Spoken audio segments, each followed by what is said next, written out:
합니다. 규범 이상. 규범이 좀 있는데 이상형이 굉장히 많아요. 이 아이들이 어떤가 한번 보시겠어요? 감성이 풍부한 이상주의자예요. 그리고 이 말이 참 재밌어요. 미지의 목표를 세운다. 그러니까 목표를 세우는데 말로 설명이 안 됩니다. 우리가 이해를 할 수가 없습니다. 그 나름의 어떤 사계에 있는 거라서 우리가 볼 땐 쟤 왜 저러냐 싶은 그런 행동들을 하는 거죠. 이 아이들이 상상력이 뛰어나답니다. 그래서 예술가가 그렇게 많다네요. 그러니까 우리나라 같이 어떻습니까? 늘 그 모든 것을 다 여러 과목을 다 이론을 다 많이 해야 되는 이런 상황에서는 잘 맞지 않는 거죠. 그런데 굉장히 착하고 아름다운 아이들이에요. 그래서 보고 있으면 너무너무 웃음이 나고 예쁜데 남의 자식일 경우에 예쁩니다. 내 자식일 경우라면은 정말 복장이 터지죠. 방법은 칭찬밖에는 없답니다. 그러니까 가장 부모들한테 어려운 요구가 뭡니까? 무조건 칭찬하기죠. 도대체 칭찬할 거리가 있어야 칭찬을 하죠. 그래서 근데 제가 이걸 어떻게 이렇게 잘하느냐? 제가 체험을 했기 때문에 합니다. 제 아이가 그렇습니다. 이 아이를 해야 할 일이 있는데 이렇게 시작하게 만들기까지가 굉장히 힘들어요. 그러니까 그리고 가끔씩 엉투당투한 질문도 하고요. 근데 그게 엉투당투한 게 아니라 걔 나름의 굉장히 뛰어난 사고작용일 수 있다는 거죠. 그래서 여러분 우리 위인전 같은 거 읽어보면 어려서는 뭐 인정을 못 받았네. 무슨 뭐 에리슨 같은 경우는 학교에서 쫓겨났다고 그러지 않습니까? 제가 보기에는 아마 그 이상형이 좀 있지 않았을까 싶은 생각이 들어요. 네. 그러니까 규범적인 시각, 어떤 그 사회의 잣대로 보기에는 이게 좀 모자란 것처럼 보이지만 사실은 그렇지 않다라는 거죠. 그러면 이 아이들을 데리고 영어 공부를 어떻게 할 것인가 한번 봅시다. 자, 감성을 자극해 주는 게 좋습니다. 그러니까 예를 들어서 알파벳을 할지라도 대문자는 엄마 A, 소문자는 아가 A. 그래서 목소리를 좀 달리게 해주시는 거예요.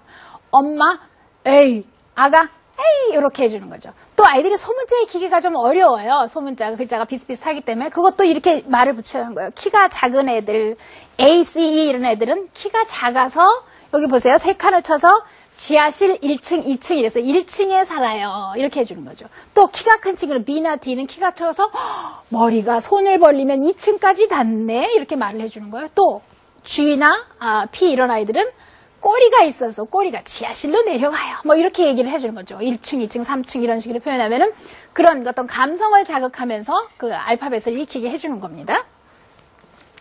자, 그 다음에 똑같이 파닉스를 하더라도요. 아까 그 탄부형 아이들은 규칙을 찾도록 유도를 했잖아요. 이 아이들은 감성을 자극해서 word families라고 합니다. 원래 이런 표현이 있습니다. 같은 라임을 갖는 그 단어 군을 word families라고 하는데요. 자, at로 끝나는 가족이 있어. 우리 얘 식구들을 찾아주자. 그러면은 정말 하나라도 식구가 빠지면 안 될 것 같아서 다 찾아줍니다. 그런 식으로 word families로 접근을 하는 거죠. 그러니까 그래서 요 집을 만들어서 이렇게 단어군을 다 모아놨습니다. 그러니까 요 아이의 똑같은 파닉스를 하더라도 이 아이들한테 이렇게 감성을 자극하는 거죠. 얼마 전에도 어떤 어머님이 영어 공부를 많이 했는데 얘가 파닉스가 잘 안 된다는 걸 발견했다고 놀라 하시더라고요. 그래서 그 아이를 붙들고 제가 뭐라고 그랬냐면 너한테 이름이 있는 것처럼 글자도 이름이 있고 소리가 있단다. 그러니까 글자의 소리를 불러줘야만 되는 거야. 맞게. 네 이름을 틀리게 부르면 네가 기분이 나쁘겠지. 글자도 마찬가지야 라고 설명을 했습니다. 그 아이가 발레를 하는 아이입니다. 네. 그런 설명을 했으니까 얘가 글자의 소리를 꼭 익혀야겠구나 라는 걸 마음을 먹게 되는 거죠.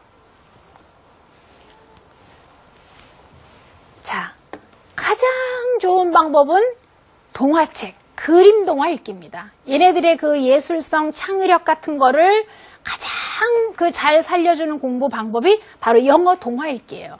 어떨 보면은요, 글씨는 별로 관심이 없고 그림만 이렇게 들여다봅니다. 그걸 잘 유도해서 아주 재밌는 동화를 많이 읽어주는 것이 굉장히 좋아요. 저는 5학년, 6학년 때까지 동화책 읽어줬습니다. 제가 많이 읽어줬어요. 물론 아이가 스스로 읽을 때는 조금 높은 수준의 책을 읽었지만 저는 집에서 늘 많은 책을 읽어줬어요. 많은 어머님들이 스스로 읽기를 해야 되는데 언제까지 책을 읽어줘야 돼요? 라고 막 걱정을 하시는데 그럼 제가 이렇게 얘기합니다. 저는 5학년 때까지 읽어줬습니다. 네. 책 읽어주는 건 굉장히 좋습니다. 그러니까 또 이렇게 좀 그 스스로 책 읽기가 조금 늦어지는 아이한테는 부모가 책을 많이 읽어주는 것이 좋은데 그때 읽어주는 자료는 그림책이 가장 좋습니다. 자, 글쓰기를 해야 되는데요. 내 맘대로 글 쓰라고 제가 붙여놨습니다. 지금 여기 아이의 그림을 보면 도대체 뭐라고 썼는지 알 수가 없죠. 알 수가 없는데 아이는 어떤 생각을 가지고 썼거든요. 그럼 그 문장을 밑에다 이렇게 써주는 겁니다. My dog is barking. 나의 강아지가 지금 짖고 있다라는 문장인데요. 아이는 이렇게 썼어요. 엄마가 그 밑에다가 제대로 된 문장을 써주는 건데요. 이때 아이를 평가하고자 하는 것이 아닙니다. 너 글자가 틀렸잖아. 왜 이렇게 안 되냐. 그런 걸 말하는 게 아니라 아이는 내가 글을 쓰고 있다라는 느낌만 받으면 됩니다. 네. 그래서 쓰고 나면 너는 영어를 이렇게 잘하느냐, 너는 문장률 이렇게 쓸 줄 아느냐 라고 하면서 be barking 이게 맞았네, B는 맞았네 하면서 칭찬을 마구마구 퍼부어주는 겁니다. 이 아이들은 칭찬을 굉장히 즐깁니다. 탐구형 아이들은 쓸데없는 칭찬은 즐기지 않습니다. 네. 괜히 나를 기분 좋게 해서 뭐 시키려고 그러지 생각을 하죠. 근데 이상형 아이들은 무조건 좋아합니다. 그 방법이 제일 좋습니다. 내가 영어를 쓰고 있다라는 느낌만 받게 해주는 게 좋아요. 세월이 지나서 보면 문장이 점점 좋아집니다. 자, 이게 author에 나오는 건데요. author meets the president 하는 거 있죠. 장면에서 이제 아이가 그 글쓰기 대회를 할 거다라고 선생님이 말씀을 해주시니까 뭔가 이렇게 생각하는 그 장면입니다. 그 보면 어때요? 아이가 뭔가를 생각하고 있다는 모습이 자명하죠. 그리고 뒤에 버스터는 이렇게 글쓰기를 시작하려는 모습이 있잖아요. 요걸 보고 연습을 하는데요. 어떻게 하면 좀 이 글자 부분을 가리고 복사를 하는 겁니다. 네. 그래서 글자 부분을 가리고 같이 얘기를 해보는 거예요. 이전에 봤던 문장을 가지고 한번 기억을 되살리게 하는 거죠. 조금 전에 봤으니까 말을 할 수 있잖아요. 그렇죠? 그런 다음에 그러면 그림과 맞춰서 그 문장을 한번 써보는 거예요. 그러니까 그냥 백지 던져주고 일기서를 하는 것보다는 훨씬 그림도 있고 한번 읽어봤고 또 기억력도 되살려서 쓸 수 있기 때문에 어렵지 않습니다. 아이들이 그림을 좋아하기 때문에 더 좋은 건 타이머를 켜주시면 좋아요. 저는 대학생하고도 이걸 합니다. 물론 그림을 갖고 하지는 않지만 한번 공부를 한 다음에 타이머를 틀어주고 3분 안에 글을 써라 하면은 집중을 해서 글을 씁니다. 그리고는 중요한 건 뭘까요? 이것과 원래 문장과를 대조해서 자기 스스로 고치는 거죠. 그래서 the quick write이라고 하는데 무척 좋은 방법입니다. 네. 한번 동화의 재밌는 장면에 글씨를 가리고 복사해서 한번 해보시기 바랍니다. 자, 대본 읽기라고 제가 해놨는데요. 자, Reader's Theater란 말을 혹시 들어보셨는지 모르겠습니다. Reader's Theater라는 말. 그게 뭐냐면은 우리가 그 드라마를 이렇게 보면은 뭐 세트도 있고 복장도 하고 이러고 합니다만 그 이전에 배우들은 모여 앉아서 연습을 하거든요. 그렇죠? 그럴 때 대본을 보면서 이렇게 감정을 넣어서 읽는 거죠. 그것을 한번 해보는데 이 아이들이 그걸 굉장히 좋아합니다. 왜냐하면 감성도 풍부하고 뭐 연기도 좋아하고 이럴 수가 있기 때문에 칭찬만 해주면 그걸 굉장히 좋아해요.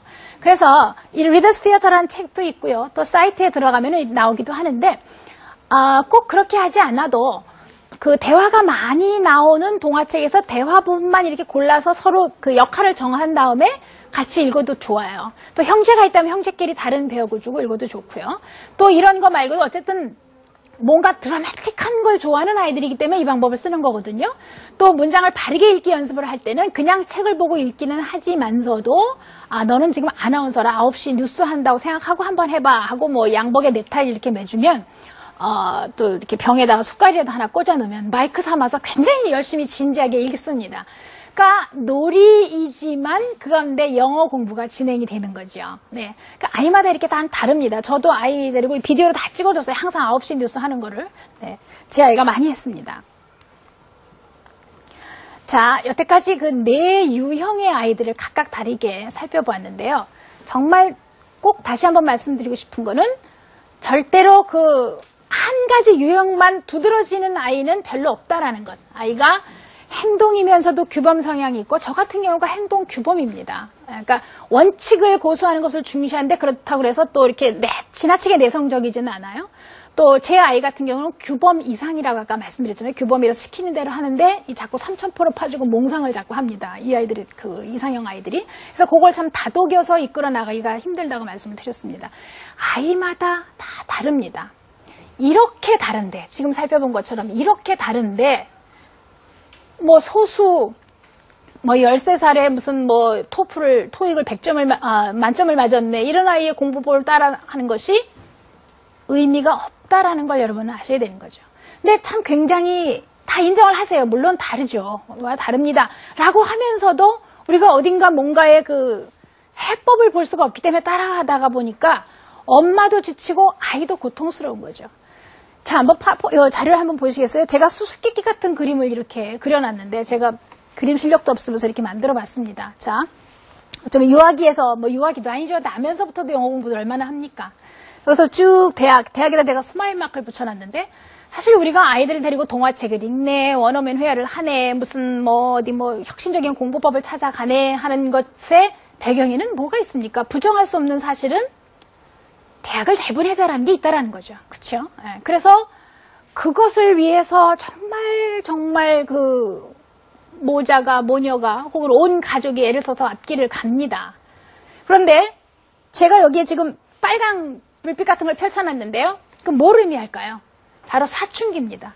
대학에 가기 전에 이 사춘기를 넘기는 게 너무너무 중요해요. 그래서 어쩌면 그 이전까지의 과정은 사춘기를 어떻게 너와 나와 힘들이지 않고 넘길 것인가라는 것입니다.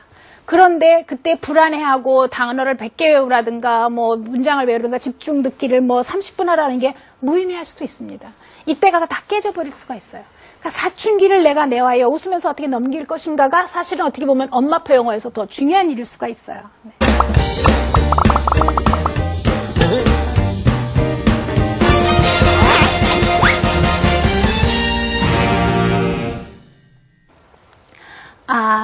자, 오늘 강의는 여기서 마치도록 하고요. 혹시 오늘 강연 내용과 관련돼서 질문이 있다거나 하시면 말씀해 주세요. 제가 성심성의껏 대변해 드리겠습니다. 선생님 강의 잘 들었는데요. 선생님 이렇게 말씀하시는 대로 이런 식으로 하면은 특별히 학원을 다닌다든가 그런 거 없이 이대로 이제 꾸준히만 하면 애기가 영어를 극복할 수 있을까요? 자. 굉장히 어려운 질문을 하셨네요. 네. 이상적인 조건으로 보면 그렇죠. 엄마가 아이의 특성을 잘 활용을 해서 그 대신 엄마가 장기적인 계획이 있어야 되겠죠. 장기적인 계획, 단기적인 계획. 요 단계에서는 이걸 했으면 그 다음에는 이걸 하는데 그렇지만 길게 볼 때는 내 아이가 체계 레벨을 어느 정도까지 읽게 하겠다든가 그런 장기적인 계획이 있어야 되겠죠. 그런데 굉장히 중요한 건 아까 말씀드린 것처럼 아이가 유형인데 그렇게 따지면 엄마도 유형이 있습니다. 그렇죠. 엄마도 어떤 특성이 있거든요. 근데 엄마와 아이가 이 엄마표를 서로 손잡고 꾸준히 잘 해나갈 수 있는 아이들이 있는가 하면 또 이게 궁합이라고 할까요? 그게 안 맞는 사람도 있어요. 그런 경우 아이를 공부시키려다가 오히려 더 서로 지쳐버리는 수도 있거든요. 그러니까 저는 엄마표라는 것이 100% 나 혼자 가르치는 거라고 생각하지는 않습니다. 다른 전문가의 도움을 받아서 가되 무조건 맡기는 것이 아니라 내가 알고 함께 가자라는 것이죠. 엄마표 영어 지금 말씀하신 이상적으로 보자면 맞습니다. 충분히 할 수 있습니다. 그러나 그것을 꼭 너와 나와 해야 된다라는 강박관념 때문에 더 어려워지지 않게 되기를 저는 바라는 겁니다. 네, 오늘 자녀의 특성에 맞춘 엄마표 영어에 대해서 살펴봤습니다. 내 아이는 다 다릅니다. 내가 낳은 아이도 다르니 심지어 남의 아이와도 다 다르지요. 그렇다는 것은 공부 방법도 다 달라야 된다는 것을 뜻합니다. 자, 그런 특성을 잘 고려하여서 아이와 함께 즐거운 엄마표 영어 하시기 바랍니다. 감사합니다.